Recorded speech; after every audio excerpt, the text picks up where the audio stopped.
আবৃত্তি করছি কবিগুরু রবীন্দ্রনাথ ঠাকুরের লেখা কবিতা আকাশ প্রদীপ।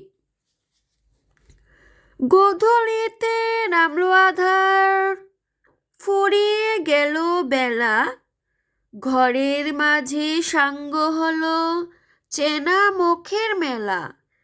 দূরে তাকায় লক্ষ্যহারা নয়ন ছলো ছলো, এবার তবে ঘরের প্রদীপ বাইরে নিয়ে চলো।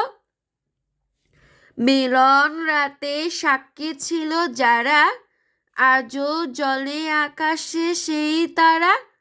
পাণ্ডু আধার বিধায় রাতের শেষে, যে তাকাতো শিশির সজল শূন্যতা উদ্দেশ্যে, সেই তারকায় তেমনি চেয়ে আছে অস্ত্রলোকের পান্তুদ্বারের কাছে।